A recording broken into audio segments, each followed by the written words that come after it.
नमस्कार दोस्तों, स्वागत है आप सबका आपके अपने YouTube चैनल चंदन सर कानपुर में। दोस्तों, आज से मैं आप सबके लिए बिल्कुल फ्री में यूपी ट्रिपल एससी पैट 2023 का बैच शुरू कर रहा हूं। जी हाँ दोस्तों, आप में से बहुत से ऐसे बच्चे होंगे जो फ्रेशर होंगे या बहुत से ऐसे बच्चे होंगे जिन्होंने पहले से बहुत ज्यादा तैयारी नहीं की होगी। आपका जो एग्जाम है अगले 2 से 3 महीने में होने की संभावना है। इसलिए मैं आपको क्वेश्चन टू क्वेश्चन ऐसे क्वेश्चन की प्रैक्टिस कराऊंगा जो कि आपके एग्जाम में आने वाले हैं। जी हाँ, इससे आप कम समय में अपनी तैयारी को पूरा कर पाएंगे, क्योंकि आपके पास इतना ज्यादा टाइम अब नहीं है कि आप हर टॉपिक को डिटेल में पढ़ पाएं। और अब जैसे जानते होंगे कि अगर हम UP triple S C PET 2021 की बात करेंगे तो उसमें लगभग 20 लाख फॉर्म भरे गए थे। और अगर हम 2022 की बात करेंगे तो उसमें लगभग 37 लाख फॉर्म अप्लाई किए गए थे।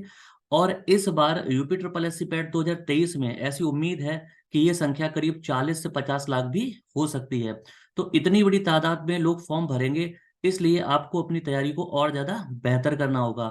जैसे कि आप जानते होंगे कि अगर आप पैट का एग्जाम क्वालिफाई नहीं करते हैं तो फिर आप यूपी ट्रिपल एस सी के थ्रू होने वाली उत्तर प्रदेश की किसी भी भर्ती में अप्लाई नहीं कर सकते हैं। इसलिए यह एग्जाम बहुत महत्वपूर्ण है और साथ साथ आपको ज्यादा से ज्यादा स्कोर करना है। अगर आपका स्कोर बहुत कम रह जाता है, यानी कि 50-60 तक रहता है, तो आप आने वाले जो एग्जाम है उसमें अप्लाई नहीं कर पाएंगे। बहुत ही मुश्किल है कि आपको चांस मिले।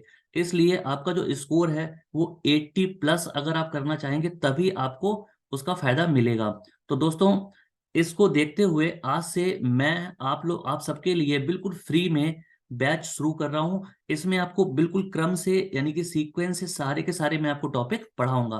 तो जैसे कि आप जानते हैं, आपने अगर सिलेबस देखा होगा तो उसमें जो पहला टॉपिक है वह है सिंधु घाटी सभ्यता।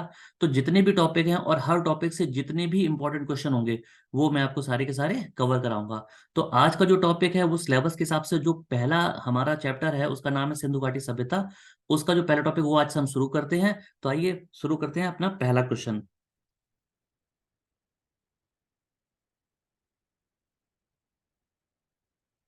दोस्तों, आज का जो पहला आपका क्वेश्चन है वो है सिंधु घाटी सभ्यता का किस नदी के किनारे सिंधु घाटी सभ्यता किस नदी के किनारे पाई गई थी, यानी कि जो सभ्यता है ये किस नदी के किनारे इसका विकास हुआ था। तो जैसे कि आप जानते हैं कि हमारा जो टॉपिक है इसका नाम ही है सिंधु घाटी सभ्यता। तो इसका जो विकास है वह गंगा नदी हमारे पास ऑप्शन में है, सिंधु नदी है, यमुना नदी है, घाघरा नदी है। दोस्तों, ये चार हमारे पास ऑप्शंस हैं। और इसमें आप जानते हैं कि जो सिंधु नदी है उसी की वजह से इस सभ्यता का नाम सिंधु घाटी सभ्यता पड़ा था। तो अगर इसकी वजह से नाम पड़ा है तो इसका मतलब क्या होगा कि जो इसका विकास है वो किस नदी के किनारे हुआ होगा, सिंधु नदी के किनारे ही हुआ होगा। जी हाँ। तो आइए सबसे पहले इस क्वेश्चन के जो और ऑप्शंस हैं उस पर चर्चा कर लेते हैं। देखिए, सिंधु अगर हम यहाँ पे देखेंगे तो जो इंडिया है हमारा वो कुछ इस तरह से ऐसे करके इसका जो नक्शा है, ठीक है। अब अगर हम यहाँ पे देखेंगे तो जो सिंधु नदी है वो यहाँ से निकलती है, ये तिब्बत का एरिया है। और यहाँ पे एक जगह है जिसे हम बोलते हैं मानसरोवर झील। जी हाँ, मानसरोवर झील, कैलाश मानसरोवर जो झील है उसके पास से सिंधु नदी निकलती है। और उसके बाद जब ये इंडिया में एंटर करती है तो जो लेह लद्दाख और जम्मू कश्मीर वाला एरिया है वहां से होती हुई पाकिस्तान में इस तरह से बहती है। और इसके बाद यह जो अरब सागर है उसमें गिर जाती है। तो आप देख रहे हैं यहाँ पे कि जो सिंधु नदी है वो पाकिस्तान के एरिया में मुख्य रूप से बह रही है और यहाँ पे इंडिया में गंगा नदी है। तो इसका जो विस्तार है हम कह सकते हैं कि सिंधु नदी से लेकर और गंगा नदी तक हुआ था। ठीक है जी। तो अगर आपके पेपर में ऐसा क्वेश्चन आता है कि जो सिंधु घाटी सभ्यता का विस्तार है वो किस नदी से किस नदी तक था, तो सिंधु नदी से गंगा नदी तक था। और किस नदी के किनारे इसका मुख्य रूप से विकास हुआ तो उसका आंसर क्या होगा, उसका आंसर होगा सिंधु नदी। ठीक है बच्चों, आगे बढ़ते हैं। या अगला जो क्वेश्चन है उसका वो है सिंधु घाटी सभ्यता की लोकप्रिय जो भाषा थी वह क्या थी। देखो, जैसे कि आप सबने सुना होगा कि सिंधु घाटी सभ्यता के जो भी हमें प्रमाण या साक्ष्य मिले हैं उसमें भाव चित्रात्मक लिपि मिली है। भाव चित्रात्मक लिपि यानी कि एक ऐसी लिपि जिसको आज तक नहीं पढ़ा गया है, ठीक है। इसलिए क्लियरली स्पष्ट रूप से ये कहना तो मुश्किल होगा कि इसकी भाषा क्या थी, लेकिन जो भी प्रमाण मिले हैं उसके हिसाब से अनुमान लगाया गया है, क्योंकि इसका विकास सिंधु नदी के किनारे हुआ था, इसलिए ऐसा माना जाता है कि इसकी जो भाषा रही होगी वो सिंधी रही होगी। और आप जानते हैं कि जो पाकिस्तान में सिंध का क्षेत्र पड़ता है वहां सिंधी भाषा बोली भी जाती है। आगे बढ़ते हैं।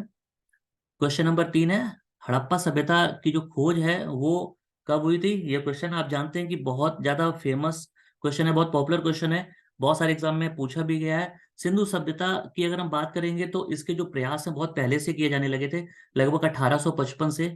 चार्ल्स मैसन ने पहली बार इसके बारे में थोड़ी बहुत जानकारी दी थी, लेकिन ये प्रमाण नहीं मिले थे। तो अगर हम मुख्य रूप से बात करेंगे कि प्रमाण कब मिले हैं, तो यहाँ पे हमारे पास चार ऑप्शन है: 1905, 1920, 1921 और 1925। तो अगर हम बात करेंगे कि इसकी खोज कब हुई, तो इसका करेक्ट आंसर होगा 1921, क्योंकि 1921 में ही जो राय बहादुर, जी हाँ, उनका क्या नाम था बताइए। यहाँ पे दो नाम अब बहुत ज्यादा चर्चा में रहते हैं, ठीक है। जो दो नाम हैं वो बहुत ज्यादा चर्चा में रहते हैं, एक है राखालदास बनर्जी का, ठीक है, और दूसरा है दयाराम साहनी, राय बहादुर दयाराम साहनी। तो दो नाम जब आते हैं तो इन दोनों से रिलेटेड क्या है, देखो, अगर हम हड़प्पा की बात करेंगे, ठीक है, तो हड़प्पा जो हड़प्पा नाम की जो जगह है, ठीक है, वो इस समय पाकिस्तान के एरिया में आती है। इसकी खोज किसने की थी? दयाराम साहनी ने की थी, दयाराम साहनी ने की थी। और अगर हम मोहनजोदड़ो की बात करेंगे, तो मोहनजोदड़ो की जो खोज है वो राखल दास बनर्जी ने की थी, ठीक है। तो अगर हम इस क्वेश्चन की बात करेंगे तो 1921 की बात है, पहली बार 1921 में हड़प्पा की खोज की गई थी, और ये दयाराम साहनी के द्वारा की गई थी, ठीक है बच्चों। आगे बढ़ते हैं। अगला जो क्वेश्चन है उसमें कहा गया है कि इनमें से कौन सा ऐसा हड़प्पा का स्थल है जिसमें घोड़े की हड्डियां अवशेष के रूप में मिली हैं। तो देखिए, घोड़े की हड्डियों की अगर हम बात करेंगे तो इसके सबसे पहली बात यह है कि उस जमाने में घोड़े हुआ करते थे या नहीं हुआ करते थे, यह बहुत ज्यादा स्पष्ट नहीं है, इसके बहुत ज्यादा स्पष्ट प्रमाण तो नहीं मिले हैं। लेकिन फिर भी जहां से घोड़े की हड्डी के प्रमाण मिले हैं उसमें दो प्रमुख जो जगह है उनका नाम आता है। तो जिसमें एक है आपकी लोथल, जो कि यहाँ पे ऑप्शन में हमारे पास है, और दूसरा है सुरकोटदा। जी हाँ, ये दोनों जगह हैं जहाँ से घोड़े की हड्डियों के प्रमाण मिले हैं। लेकिन यहाँ पे जो क्वेश्चन है उसमें दोनों ही ऑप्शन दिए गए हैं, और अगर ऐसी कंडीशन आपके पेपर में आती है तो उस केस में आप सुतकोतदा के साथ जाएंगे। इसको सुतकोतदा, सुरकोतदा या सुरकोटदा के नाम से जाना जाता है, अलग अलग नामों से जाना जाता है। तो इस जगह को हम मार्क करेंगे अगर दोनों ऑप्शन दिए, और अगर एक दिया तो फिर कोई दिक्कत वाली बात नहीं है। और ये दोनों ही जगह कहाँ पड़ती हैं? तो ये पड़ती हैं गुजरात में, ठीक है बच्चों। आगे बढ़ते हैं। अगला जो क्वेश्चन है वो ये है कि हड़प्पा सभ्यता में जो नर्तकी की मूर्ति हुई थी, मूर्ति मिली थी, वो कहाँ से मिली थी? ठीक है, हड़प्पा सभ्यता में देखो, सबसे पहले तो हड़प्पा सभ्यता का मतलब क्या है। इसके अलग अलग नाम है, इसको हड़प्पा सभ्यता कहते हैं, इसको सैंधव सभ्यता कहते हैं, सिंधु घाटी सभ्यता कहते हैं, या इसको इंग्लिश में इंडस वैली सिविलाइजेशन के नाम से जाना जाता है। देखो, सिंधु नदी को इंग्लिश में इंडस कहते हैं, क्योंकि जितना भी विकास हुआ था, जो लोग उस जमाने में रहे थे वो सिंधु नदी के किनारे रहते थे, इसकी वजह से इसका नाम सिंधु घाटी सभ्यता पड़ गया था। और चूंकि इस सभ्यता में जो पहला शहर था या पहली जो जगह थी जो खोजी गई थी वह हड़प्पा थी, इसकी वजह से इसे हड़प्पा सभ्यता भी कहा जाता है। ठीक है, तो क्वेश्चन में ये है कि जो नर्तकी की मूर्ति है वो कहाँ से प्राप्त हुई थी, यानी कि उस जमाने में, इसका मतलब है लोग जो नाच गाने के भी शौकीन हुआ करते थे। तो नर्तकी की जो मूर्ति है, हमेशा ध्यान रखना, ये आपको मिली थी मोहनजोदड़ो से, ठीक है बच्चों। आगे बढ़ते हैं। अगला क्वेश्चन है कि हड़प्पा सभ्यता में इनमें से ऐसी कौन सी जगह है जो हरियाणा में स्थित है। ठीक है, तो अगर हम इन जगहों की बात करेंगे तो देखो, सबसे पहले तो यहाँ पे जो ऑप्शन दिए हुए है कालीबंगा, ठीक है, राखीगढ़ी, मेहरगढ़ और लोथल, ठीक है। तो ये चार हमारे पास ऑप्शन है और हरियाणा का पूछा गया है। तो इसके बारे में कुछ फैक्ट बताता हूँ। देखो, पूरी हड़प्पा सभ्यता की अगर बात करते हैं, ठीक है, पूरी हड़प्पा सभ्यता की अगर हम लोग बात करेंगे, है ना, हड़प्पा सभ्यता पूरे से क्या मतलब है कि आप जानते हैं, जैसे कि अभी मैंने आपको मैप बना के दिखाया, देखिए जैसे यहाँ पे थोड़ा सा हम अगर इस तरह से कुछ मैप बना लें, तो ये जो इलाका है ये पाकिस्तान का इलाका है, ठीक है। पुराने समय में जो इंडिया था वो लगभग इस तरह से था, ठीक है ना। अगर हम ऐसे देखेंगे तो इंडिया का विस्तार ये था। इस समय जो ये वाला एरिया है ये क्या है? ये पाकिस्तान है और ये इंडिया है, ठीक है।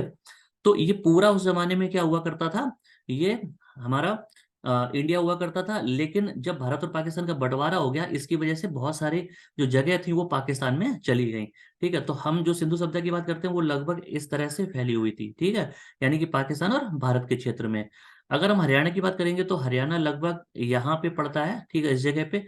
और हरियाणा की अगर बात करेंगे तो यहाँ पे देखो, मैंने आपको ये बता रहा था कि पूरी पूरी सिंधु घाटी सभ्यता में जो सबसे बड़ी जगह थी, सबसे बड़ा शहर था, ठीक है, वो था मोहनजोदड़ो। ठीक है, मोहनजोदड़ो। ठीक है, ये सबसे बड़ा शहर था। अब चूंकि भारत और पाकिस्तान का बंटवारा हो गया, तो बंटवारे के बाद भारत में जो सबसे बड़ी जगह है, उस जगह का नाम क्या है? राखीगढ़ी। और राखीगढ़ी कहाँ पड़ता है? हरियाणा में। तो इस क्वेश्चन का जो हमारा आंसर क्या होगा? वो होगा हरियाणा। ठीक है, अगर हम हरियाणा की बात करेंगे, ठीक है, तो हरियाणा में ये जगह पड़ती है राखीगढ़ी। फिर से समझो इसका, इसके जो फैक्ट है, राखीगढ़ी इस समय अगर हम भारत की बात करेंगे तो सबसे बड़ा शहर या सबसे बड़ी जगह है सिंधु सभ्यता की। सिंधु सभ्यता की सबसे बड़ी जो जगह है राखीगढ़ी, वो कहाँ पे है? हरियाणा में पड़ती है। और अगर हम पूरी की पूरी सिंधु सभ्यता की बात करेंगे, यानी कि पाकिस्तान के बंटवारे से पहले, तो सबसे बड़ी जो जगह है वो मोहनजोदड़ो है। ठीक है, क्लियर है? चलो आगे बढ़ते हैं। अगला क्वेश्चन है कि हड़प्पा सभ्यता में ऐसा कौन सा शहर था जो सिंधु नदी के किनारे स्थित नहीं था? ठीक है, तो आपको मैंने जो मैप के थ्रू बताया था कि सिंधु नदी के किनारे कौन कौन से शहर स्थित है। सिंधु नदी जो है वो मुख्य रूप से मैंने आपको बताया पाकिस्तान में बहती, क्योंकि भारत में सिर्फ जो लेह लद्दाख और जम्मू कश्मीर वाला एरिया है वहीं से निकलती है। ठीक है, तो इसलिए ज्यादातर इसकी जो जगह है वो आप कहाँ पे मिली है? पाकिस्तान वाले क्षेत्र में। ठीक है, हम पुराने जमाने में की बात करेंगे तो उस समय तो इंडिया ही था, लेकिन अब पाकिस्तान उसको कहेंगे। तो सिंधु नदी के किनारे विकास हुआ, लेकिन इन दिए गए ऑप्शन में से एक ऐसी जगह है जो सिंधु नदी के किनारे स्थित नहीं थी। तो देखो ऑप्शन में क्या है? मोहनजोदड़ो, चनहुदड़ो, कोटदीजी और कालीबंगा। ठीक है, तो जो चार में से तीन ऑप्शन है, ये जगह कहाँ पे पड़ती है? पाकिस्तान के एरिया में, सिंधु नदी के किनारे। और इनमें से जो कालीबंगा जो जगह है ये, ठीक है, ऑप्शन डी हमारा कालीबंगा जो है, ये हमारी पड़ती है राजस्थान में। और आप जानते हैं कि राजस्थान में सिंधु नदी नहीं बहती है। तो इस क्वेश्चन का जो हमारा आंसर हो जाएगा वो क्या हो जाएगा? Option D. चलो आगे बढ़ते हैं। अगला क्वेश्चन है कि सिंधु घाटी सभ्यता के जो लोग थे उनका प्रमुख रूप से व्यवसाय क्या था? ठीक है, यानी कि वो काम धंधा क्या करते थे, रोजी रोटी के लिए क्या करते थे? तो हमारे पास चार ऑप्शन है। शिकार करना, ठीक है, यहाँ पे हम देख रहे हैं, खेती करना यानी कि कृषि करना, मछली पकड़ना और युद्ध करना। देखो युद्ध करके रोजी रोटी तो चलाना मुश्किल है ना, तो इसको तो हम एलिमिनेट कर देंगे, यानी कि हटा देंगे। हमारे पास और जो ऑप्शन बचते हैं वो है तीन। आप जानते हैं कि जब आदि मानव थे जिस जमाने में, यानी कि उसको हम कहते थे पाषाण काल। ठीक है, पाषाण काल मतलब पत्थरों का युग। जब इंसान का जन्म हुआ पृथ्वी पे, तो सबसे जो शुरुआती समय था उसको पाषाण काल कहा गया। तो उस जमाने में जो कि लोगों को बहुत ज्यादा खेती करनी नहीं आती थी, इसलिए वो अपनी जीविका चलाने के लिए क्या करते थे? शिकार करते थे, है ना, और मछली पकड़ते थे और डायरेक्ट उनको खाते थे, है ना। लेकिन जब मानव को थोड़ा विकास हुआ तब उसने खेती करना शुरू कर दिया। ठीक है, तो सिंधु घाटी सभ्यता का प्रमुख व्यवसाय की बात करेंगे तो कृषि करते थे, साथ साथ वो व्यापार भी करते थे, है ना। लेकिन अगर पेपर में व्यापार नहीं है तो हमारा आंसर क्या हो जाएगा? कृषि हो जाएगा, यानी कि खेती। और मुख्य रूप से खेती ही करते थे। दूसरा जो ऑप्शन इसके बाद सेकेंडरी अगर हम जाएंगे तो आंसर होगा व्यापार। ठीक है, तो कृषि और व्यापार करते थे, तो कृषि यहाँ पे हमारा आंसर हो जाएगा। अगला क्वेश्चन है क्वेश्चन नंबर 9। ठीक है, यहाँ पे दिया गया है कि हड़प्पा सभ्यता जो थी वो किस युग की सभ्यता थी? ठीक है, हड़प्पा सभ्यता जो थी वो किस युग की सभ्यता थी? तो यहाँ पे हमारे पास ऑप्शंस दिए हुए हैं कि लौह युग की थी, नवपाषाण युग की थी, कांस्य युग की थी और पुरापाषाण काल की थी। तो देखो सबसे पहले यहाँ पे कुछ चीजों को समझेंगे। यहाँ पे देखो एक तो दिया है नवपाषाण काल और एक है पुरापाषाण काल। ठीक है, सबसे पहले बात समझना, पाषाण जो शब्द होता है इसका मतलब होता है पत्थरों का युग। ठीक है, पत्थरों का, है ना। तो नवपाषाण काल मतलब पत्थरों का नया जो टाइम था, यानी कि बाद वाला। पाषाण काल जो था पत्थरों का युग, यानी कि आदि मानव वाला समय, उसको तीन भागों में बांटा गया है ना। पुरापाषाण काल, मध्य पाषाण काल और नवपाषाण काल में, है ना। तो पाषाण काल तो हम हटा ही देंगे क्योंकि ये आदि मानव वाला समय था। ठीक है, और जो ये टाइम था ये सिंधु सभ्यता के पहले का टाइम था। अब इसके बाद आती है सिंधु सभ्यता। सिंधु सभ्यता जब आई तो उसमें हमारे पास दो ऑप्शन बचे, यहाँ पे हैं लौह युग और कांस्य युग। ठीक है, दो ऑप्शन बचे हुए हैं। तो आप जानते हैं कि लौह युग की अगर बात करेंगे तो लोहा जो धातु है ना, इसकी जो खोज हुई है वो वैदिक सभ्यता में हुई थी। और स्पेशली अगर हम बात करेंगे तो उत्तर वैदिक ठीक है, काल में। ठीक है, उत्तर वैदिक काल का मतलब है लगभग ये जो समय था ये 1000 BC के आसपास का समय था। ठीक है, तो लोहे की जो खोज है वो 1000 BC के आसपास उत्तर वैदिक काल में, है ना, उत्तर प्रदेश के एटा जिले में अतरंजी खेड़ा नाम की जगह पर हुई थी। ठीक है, तो लोहे की खोज सिंधु सभ्यता में हुई ही नहीं थी। तो जब खोज नहीं हुई है तो इसका मतलब लौह युग हो नहीं सकता है। ठीक है, तो ये कौन सा होगा? कांस्य युग होगा। ठीक है, कांस्य युग का क्या मतलब, देखो मैं बता दूं, कांस्य को इंग्लिश में ब्रॉन्ज बोलते हैं। उस जमाने में लोग तांबे को यूज करते थे, तो तांबे में अगर टिन मिला देंगे तो वो कांस्य बन जाता है, यानी कि कांसा, है ना। तो ये आप ध्यान रखेंगे कि ये कांस्य युग कहलाता है। ठीक है, आगे बढ़ते हैं। अगला जो क्वेश्चन है वो है सिंधु सभ्यता का पत्तन नगर बंदरगाह कौन सा था?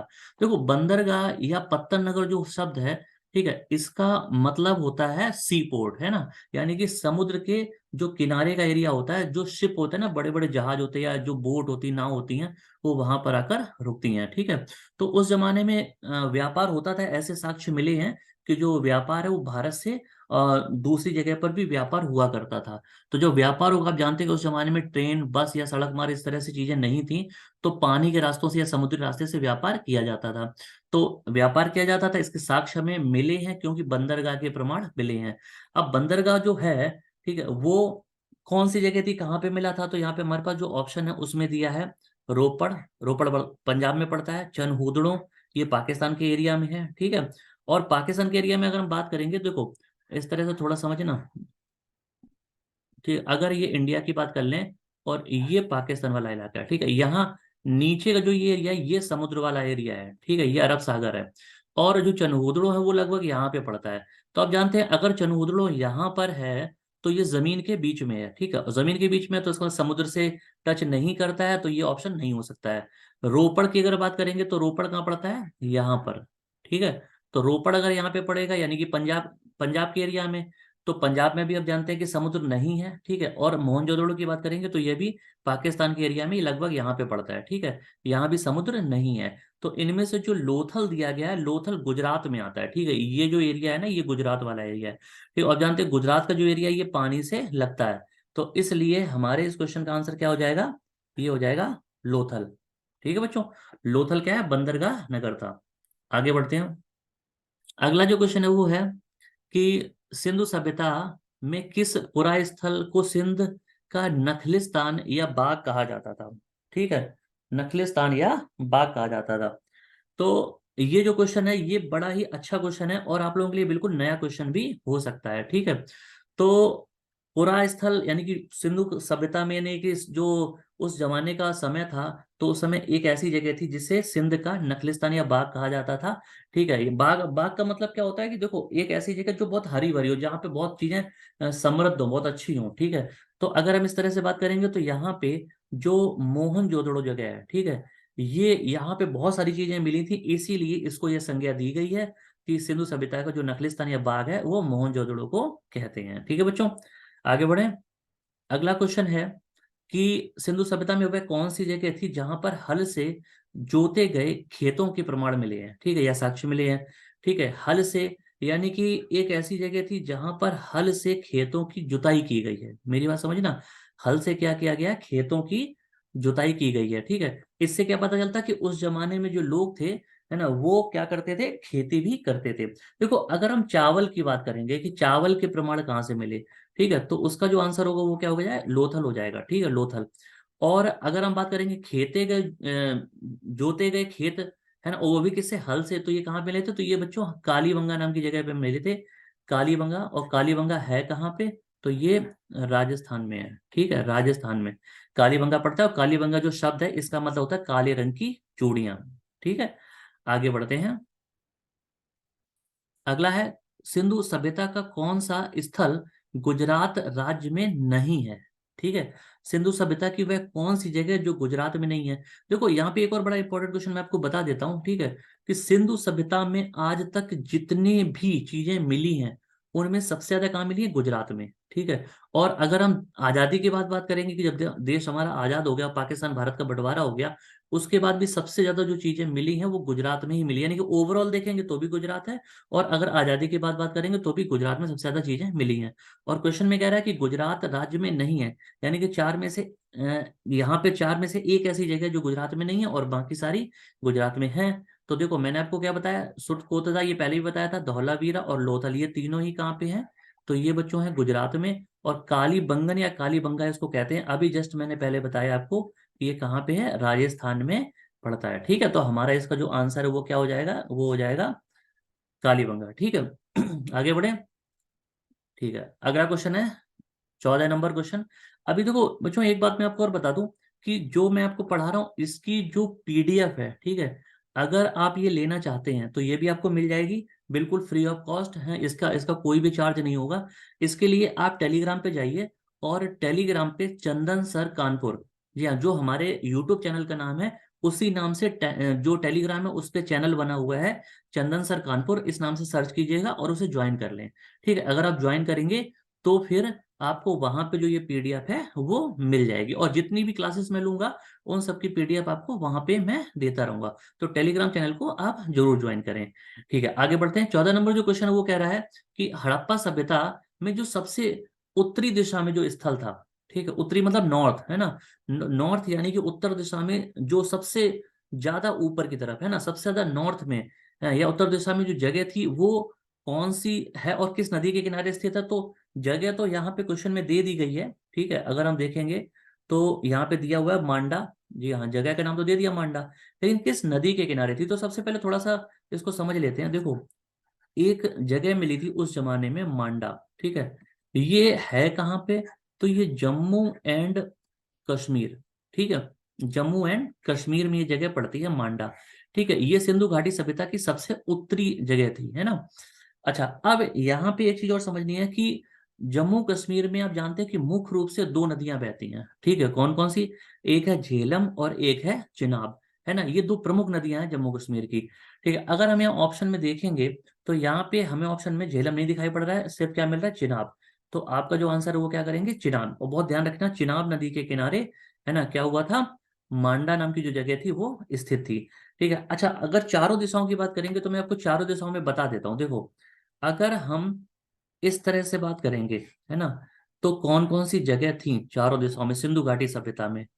तो अगर हम यहाँ पर देखेंगे इस जगह, तो यहाँ पर जो जगह थी उसका नाम था सुत, ठीक है, कांगे, कांगे डोर। ठीक है, इसका नाम है सुत कांगे डोर, है ना।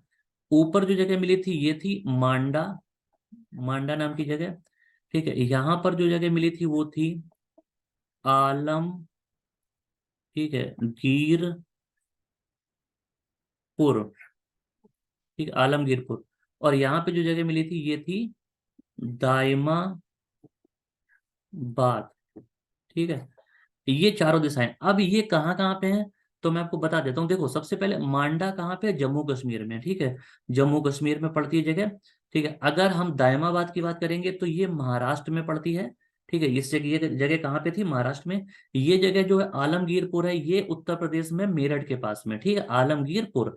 और जो सुत कांगेडोर जो जगह है, ठीक है, ये जगह पाकिस्तान की बलूचिस्तान नाम की प्रदेश में पड़ती है। यानी कि बलूचिस्तान नाम का जो स्टेट यानी कि प्रदेश है या प्रांत है उसमें पड़ती है सुत कांगेडोर। ठीक है, तो ये चारों दिशाओं में चारों जगह हैं। अगर ऐसा क्वेश्चन आता है कि सिंधु घाटी सभ्यता का जो क्षेत्रफल है वो कितना है, तो 16,000 स्क्वायर किलोमीटर, ठीक है, लगभग है, इतना माना गया है। ठीक है, आगे बढ़ते हैं। तो इस क्वेश्चन में पूछा गया कि किस नदी के किनारे, तो मैंने आपको बता ही दिया कि इसका आंसर क्या होगा? चिनाब हो जाएगा। ठीक है बच्चों, आगे बढ़ते हैं। अगला क्वेश्चन है कि सिंधु घाटी सभ्यता का ऐसा कौन सा शहर था, है ना, जिसके घरों में कुओं के अवशेष मिले थे? ठीक है, कुएं मिले थे। ठीक है, तो यहाँ पे जो ऑप्शन दिए हैं वो दिए हैं बनावली, लोथल, मोहनजोदड़ो और कालीबंगा। ठीक है, ये हमारे पास चार ऑप्शन दिए गए हैं। तो देखो कुओं के अवशेष आपने शुरू से पढ़ा होगा कि सिंधु घाटी सभ्यता में, ठीक है ना, सिंधु घाटी सभ्यता में जो बहुत बड़े आकार के विशाल स्नानागार मिले थे वो कहाँ से मिले थे? मोहनजोदड़ो से। ठीक है, स्नानागार बच्चे क्या होता है, स्नानागार का मतलब होता है बहुत बड़े साइज के जैसे कुंड होते हैं ना, जिसमें पीछे पानी भरा होता है ना, कभी कभी आपने देखो, या पक्के तालाब होते हैं, है ना, इस तरह की जगह होती है। हम उसको कह सकते हैं कि जैसे आज के जमाने में स्विमिंग पूल होते हैं, वैसे ही उस जमाने में वो स्विमिंग पूल हुआ करते थे। तो लोग इस तरह से बड़े बड़े स्नानागार होते थे तो उसमें नहाते थे। ठीक है, और जब बड़े बड़े कोई त्योहार या ओकेजन हुआ करते थे तो उसमें नहाते थे। अच्छा, मोहनजोदड़ो में विशाल स्नानागार मिले हैं, है ना। और इसी तरह से जो घरों में कुओं के अवशेष, यानी कुएं भी होते थे उस जमाने में, वो भी कहाँ से मिले हैं, मोहनजोदड़ो से ही प्राप्त हुए हैं। ठीक है, यहां तक क्लियर है। चलो आगे बढ़ते हैं। अगला क्वेश्चन है कि सिंधु घाटी सभ्यता जो है उसका संबंध किस युग से है। ठीक है, सिंधु घाटी सभ्यता का जो संबंध है वो किस युग से माना जाता है। तो देखो मैं आपको बताऊं, बहुत ध्यान समझना, बहुत आसानी से। देखो तीन यहाँ पे तीन कैटेगरी बनाएंगे। ठीक है, यहाँ पे देखें, देखो पहली जो कैटेगरी है ये है आदि मानव वाली। ठीक है, आदि मानव। आदि मानव यहाँ पे रहा करते थे। ठीक है, और आदि मानव जो रहते थे, तो इस टाइम को कहा जाता था प्राग ऐतिहासिक युग। ठीक है, प्राग ऐतिहासिक। यहाँ पे हमें क्या मिली, सिंधु सभ्यता। ठीक है, सिंधु सभ्यता। सिंधु सभ्यता जो थी, इसका टाइम माना जाता है, ये इस काल को कहा जाता है आद्य ऐतिहासिक काल या आद्य ऐतिहासिक युग। ठीक है, और यहाँ पर क्या था, यहाँ पे है वैदिक सभ्यता। ठीक है, वैदिक सभ्यता का जो समय था, ठीक है, उसे क्या कहा जाता है, उसे कहा जाता है ऐतिहासिक युग। ठीक है, अब इसका मतलब क्या है मैं आपको बता देता हूँ। ठीक है, देखो सबसे पहले अगर हम प्राग प्राग ऐतिहासिक युग की बात करेंगे, ठीक है, यहाँ पे देखेंगे, देखिए ये दिया है ना, प्राग ऐतिहासिक। प्राग प्राग ऐतिहासिक टाइम वह टाइम था जब हमें, ठीक है, ना तो कोई लिखित प्रमाण मिले और ना ही उनको पढ़ा जा सका। देखो जब प्रमाण मिले ही नहीं है तो उनको पढ़ा भी नहीं जा सका, यानी कि उस जमाने में लोग पढ़ना बोलना, यानी कि किसी भाषा का हम कह सके उत्पत्ति नहीं हुई थी। ठीक है, उस जमाने में लोग पढ़ना लिखना नहीं जानते थे, ना उसके कोई प्रमाण मिले, ना कोई भाषा थी। तो ऐसे टाइम को प्राग ऐतिहासिक काल कहा जाता है, आदि मानव वाला समय, क्योंकि आदि मानव जो होते थे आप जानते हैं कि जानवरों की तरह हुआ करते थे। ठीक है, अच्छा इसके बाद अगला है सिंधु घाटी सभ्यता को जो माना जाता है वो आदि ऐतिहासिक युग माना जाता है। आदि ऐतिहासिक का मतलब होता है ऐसा समय जहां पर प्रमाण तो मिले हैं, लिखित में प्रमाण तो मिले हैं, लेकिन उनको पढ़ा नहीं जा सका है। सिंधु घाटी सभ्यता में आपको पता होगा कि जो हमें प्रमाण मिले हैं, भाव चित्रात्मक लिपि मिली है, लेकिन उनको पढ़ा नहीं जा सका आज तक। ठीक है ना, तो ऐसे टाइम को कि अगर प्रमाण मिले हैं लेकिन उनको पढ़ा नहीं जा सका, ऐसे टाइम को आद्य ऐतिहासिक युग कहा जाता है। ठीक है, आगे बढ़ते हैं। और अगला है वैदिक सभ्यता। वैदिक सभ्यता का जो टाइम था उसे क्या कहते हैं, ऐतिहासिक युग कहते हैं। ऐतिहासिक युग का मतलब है कि जब हमें लिखित में प्रमाण मिले हैं और उनको पढ़ा भी जा सका, यानी कि ऐसी भाषा थी जिनको लोग उस जमाने में बोलते होंगे, तो वो हमें लिखित में मिली है कि हाँ इसके प्रमाण भी हैं और इसको हम लोगों ने पढ़ भी लिया है। ऐसे टाइम को ऐतिहासिक युग कहा जाता है। ठीक है, तो उम्मीद है आप लोग समझ गए होंगे। तो जो क्वेश्चन में पूछा गया था कि सिंधु घाटी सभ्यता जो है उसका संबंध किस युग से है, तो उसका आंसर बच्चे किससे हो जाएगा, तो मैंने बताया ऑप्शन डी हो जाएगा, आदि ऐतिहासिक युग। ठीक, आगे बढ़ते हैं। टोटल जो क्वेश्चन है बच्चे 20 क्वेश्चन है, अभी तक 16 क्वेश्चन हो चुके। अभी हमारे पास 4 क्वेश्चन ये और हैं, इनको करेंगे।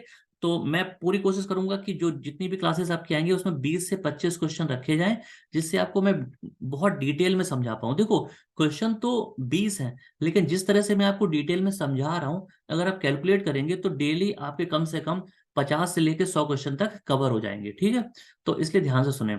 अगला है कि हड़प्पा सभ्यता का ऐसा कौन सा नगर था जो 3 भागों में बटा हुआ था, यानी कि विभक्त था। ठीक है, तो हड़प्पा सभ्यता में एक ऐसी जगह थी जो 3 भागों में बटी हुई थी, है ना। यहाँ पे अगर हम ऑप्शन की बात करेंगे तो हमारे पास है धौलावीरा, ठीक है, मोहनजोदड़ो, हड़प्पा और सुतकोतदा। देखो मोहनजोदड़ो और हड़प्पा ये दोनों ही जगह पाकिस्तान के क्षेत्र में अब आती हैं। ठीक है, जब भारत पाकिस्तान का बंटवारा हुआ 1947 में, तो ये पाकिस्तान में आ चली गई। ठीक है, तो ये दोनों जगह।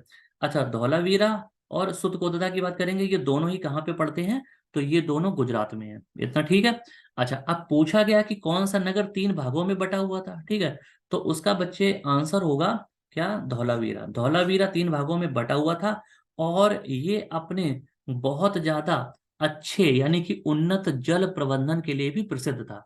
अगर पेपर में क्वेश्चन पूछा जाए कि धौलावीरा है ना, किसके लिए प्रसिद्ध था? तो उन्नत जल प्रबंधन के लिए, या फिर उन्नत जल प्रबंधन यानी कि जो जो पानी की सप्लाई होती है या पानी की जो सप्लाई के लिए इंतजाम किए गए थे उस जमाने में, है ना, वो बहुत अच्छे थे। ठीक है ना। तो इसके लिए कौन सा नगर प्रसिद्ध था? धौलावीरा। तो ये चीज हम ध्यान रखेंगे। ठीक है, आगे बढ़े। ठीक है, अगला क्वेश्चन है, क्वेश्चन नंबर 18 है। अब दिया गया कि हड़प्पा सभ्यता या सिंधु सभ्यता के जो लोग थे, वह इनमें से किस धातु से परिचित नहीं थे? ऐसी कौन सी धातु यानी कि मेटल है जिससे परिचित नहीं थे?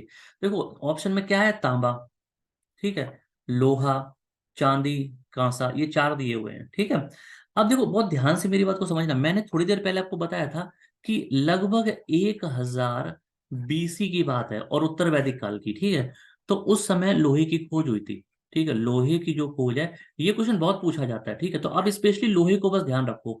अगर आप सिंधु घाटी सभ्यता पढ़ रहे हैं तो आप बाकी धातुओं पे इतना फोकस ना करें, सिर्फ लोहे को आप ध्यान रखो कि लोहे की जो खोज है ये सिंधु घाटी सभ्यता में नहीं हुई थी। ठीक है, लोहे की जो खोज थी ये वैदिक सभ्यता में हुई थी, और वैदिक सभ्यता में भी दो भाग हैं। पहला है ऋग वैदिक काल, दूसरा है उत्तर वैदिक काल। तो उत्तर वैदिक काल में हुई थी। ठीक है, तो वैदिक काल में लोहे की खोज हुई थी, सिंधु सभ्यता में इसकी खोज नहीं हुई थी। ठीक है, तो इसलिए हमारे इस क्वेश्चन का जो आंसर है वह क्या हो जाएगा बच्चे? तो इसका आंसर हो जाएगा लोहा। ठीक है, क्योंकि लोहे से परिचित नहीं थे। ठीक है, आगे बढ़ते हैं। अगला है, हड़प्पा सभ्यता के किस स्थल से युगल समाधान के साक्ष्य मिले? ठीक है, हड़प्पा सभ्यता के किस स्थल से युगल समाधान के साक्ष्य मिले? ठीक है, इसका क्या मतलब होता है युगल समाधान? ठीक है, मैं आपको बता देता हूँ। देखो, युगल समाधान का मतलब है, युगल मीन्स होता है जोड़ा, ठीक है, यानी कि पेयर, और समाधान मतलब कि मृत शरीर, ठीक है, मरे हुए जो लोग हैं उनके साक्ष्य। ठीक है, यानी कि कंकाल हम कह सकते हैं। तो देखो, इसका मतलब है कि एक ऐसी कब्र थी जिसमें दो कंकाल एक साथ मिले। तो आप सोचो कि देखो ऐसा कब होता होगा। ठीक है, कि जैसे पति की मृत्यु हो गई, है ना, और पत्नी को भी उसमें दफना दिया गया। ठीक है ना, यानी कि इससे ये हमें थोड़ा सा आइडिया लगता है कि उस जमाने में भी शायद सती प्रथा रही हो। ठीक है, तो इसके जो साक्ष्य हैं, ठीक है, दिए गए ऑप्शन के हिसाब से लोथल में मिले थे, और लोथल कहाँ पे है? गुजरात में पड़ता है। इतना क्लियर है? ठीक है, आगे बढ़ते हैं।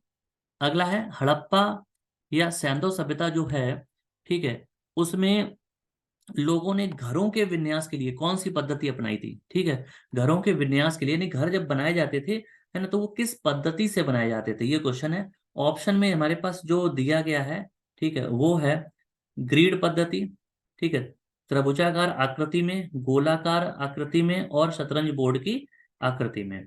तो देखो, ये चार ऑप्शन जो दिए हैं इसमें जो करेक्ट आंसर बचूंगा वो होगा ए, ग्रिड पद्धति। ग्रिड पद्धति में क्या होता था कि जो घर बने होते थे, है ना, ज्यादातर जो घर बने होते थे, है ना, उनके जो दरवाजे हैं वो पीछे की तरफ खुलते थे, है ना, आगे की तरफ ना खुल के पीछे की तरफ खुलते थे। ये बहुत ज्यादा विशेषता थी। इसके अलावा वहां पे पक्की सड़कें हुआ करती थी, घर मकान पक्के हुआ करते थे, नालियां हुआ करती थी, है ना, पानी के लिए उचित जो प्रबंध थे वो थे। तो इस तरह की चीजें हुआ करती थी। तो आप ये हमेशा ध्यान रखना। और तौल माप की अगर बात करेंगे तो तौल माप के लिए 16 के अनुपात में वो चीजों को अपनाते थे, यानी कि माप तौल की जाती थी 16 के अनुपात में। ठीक है, तो आप ये ध्यान रखेंगे कि अगर हम पद्धति की बात करेंगे तो सिंधु सभ्यता में घरों के लिए जो पद्धति अपनाई गई थी वो कौन सी थी बच्चे? वो ग्रीड पद्धति थी। तो आपका आंसर हो जाएगा ऑप्शन ए। ठीक है, तो ये आज के जो हमारे क्वेश्चन थे वो खत्म हो गए हैं। ठीक है, और अब अगर आप इस तरह की डेली क्लास चाहते हैं, ये पहली क्लास है, बिल्कुल फ्री ऑफ कॉस्ट है, और इसकी जो पीडीएफ होगी वो आपको चंदन सर कानपुर टेलीग्राम चैनल पे मिल जाएगी। टेलीग्राम पे जाके चंदन सर कानपुर सर्च करिएगा, वहां पे आप उसको ज्वाइन कर लें, आपको डेली जो है फ्री पीडीएफ मिलेगी। जब ये आपका लेक्चर आ जाएगा उसके कुछ समय के बाद जो पीडीएफ है वो आपको दे दी जाएगी। तो अगर आप पूरे के पूरे पैड की तैयारी फ्री ऑफ कॉस्ट करना चाहते हैं, और वो भी बिल्कुल कम समय में, क्योंकि आपके पास इतना समय नहीं है, अगर आप बिल्कुल फ्रेशर हैं या आपकी तैयारी बहुत ज्यादा नहीं है, कम समय में आप चाहते हैं, तो आपको मैं पूरी की पूरी तैयारी कराऊंगा, और बिल्कुल क्रम से, सीक्वेंस से। तो इसी तरह से बने रहे हमारे साथ, और अपना सहयोग हमें देते रहें। और दोस्तों, अगर आपने चैनल को अभी तक सब्सक्राइब नहीं किया है तो चैनल को सब्सक्राइब भी कर लें, लाइक करें, शेयर करें, अपने दोस्तों के साथ भी चैनल को शेयर करें, और ज़्यादा से ज़्यादा जितना भी हो सके हमारी हेल्प करें, हम योगदान करें, जिससे हम और भी अच्छी से अच्छी क्लासेस आपके लिए लेकर आ पाए। तो मिलते हैं कल अगली क्लास के साथ, तब तक के लिए नमस्कार, जय हिंद दोस्तों।